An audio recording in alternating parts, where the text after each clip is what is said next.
What happens if we hold up the south end of a magnet to a paperclip? You know what happens. What happens? Does it matter which end of the magnet you hold up to the paperclip? It's always attracted to a magnet, right? It doesn't matter. So let's see what happens when we hold up the south end to our paperclip. Our piece of iron has these domains in it. Now our external magnetic field points this way, right? Towards the south pole of our external magnet. And so what happens? These domains want to align themselves in this direction.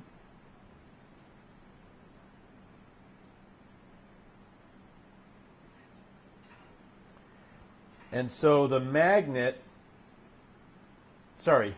paperclip acts like a magnet with the north end pointing towards the south pole. We get an attractive force.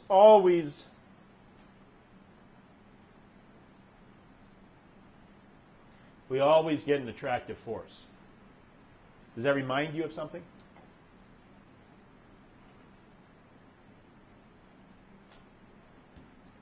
How about the electric force? Oh, you forgot about electric forces already?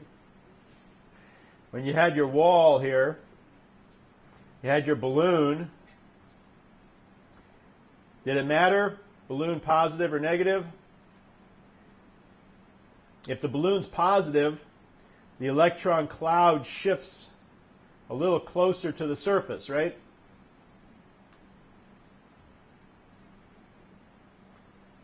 Makes the surface slightly negative, we get an attractive force.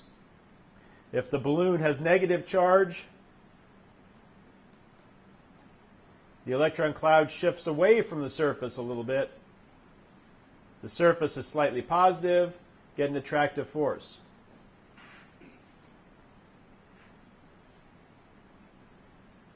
Right? The balloon is always attracted to the wall. Doesn't matter whether you charge it positive or negative, it's always attracted to the wall. That piece of iron is always attracted to the magnet. Doesn't matter whether you hold it the north end or the south end, it's always going to be attracted to the magnet. So how do you get something to be a permanent magnet? Well, very carefully, you can take a piece of iron and put it in a strong external field. If the external field is very strong, you can get these domains to try to align themselves, and if you carefully remove that magnetic field, some of those domains will remain aligned, or they might not go back all the way to where they were before, and you'll be left with some net magnetic moment there. So you can magnetize things that way. And one thing you have to be careful of with your permanent magnets is taking good care of them, because you can get them to lose their magnetism if you drop them. And if you jar them by dropping them, then these domains might go out of alignment, go back to where they want to be, or just be randomized. The other thing that you can do to keep your permanent magnets magnetized is store them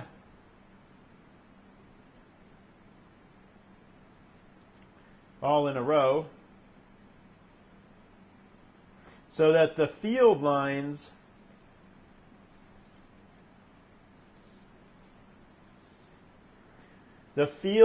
from each magnet help reinforce with the next one to keep the domains aligned. See how that works? Now there's a nice strong magnetic field here, and so the domains want to be aligned with that field. Sometimes you'll see people do this. They have these horseshoe magnets.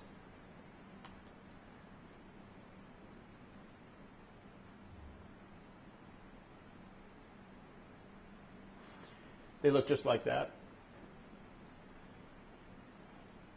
The field from these magnets doesn't close on itself. So what can you do? You can stick a big chunk of iron across the end here.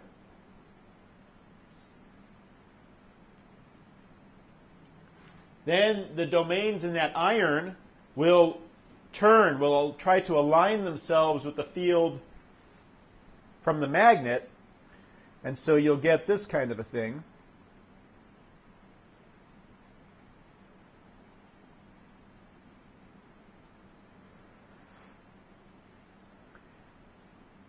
And they'll actually form loops. The magnetic field lines will.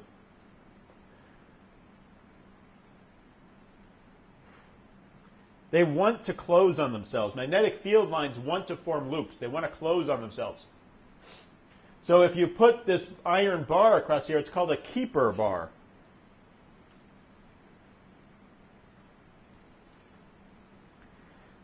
Because it helps to maintain the domain alignment in that permanent magnet, so it keeps the magnetism of that permanent magnet. Okay, so don't drop them. Use the keeper bar or align them so that the domains reinforce each other, and then they'll stay in alignment. All right, so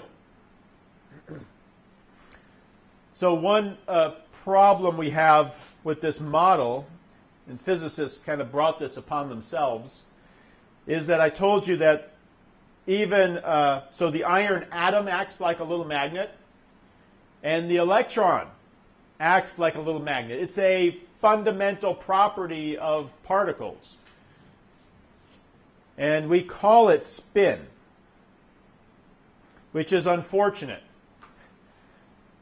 because it's as if the electron, let's pretend the electron was a little ball of charge,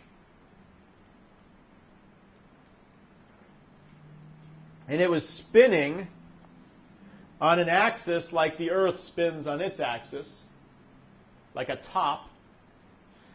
Then you could imagine that there are charges here moving in circular paths, right? Around that axis. And those charges moving in circular paths would create a magnetic field. If they were positive charges, the field would be pointing up, but if they're negative charges, the field would be pointing down.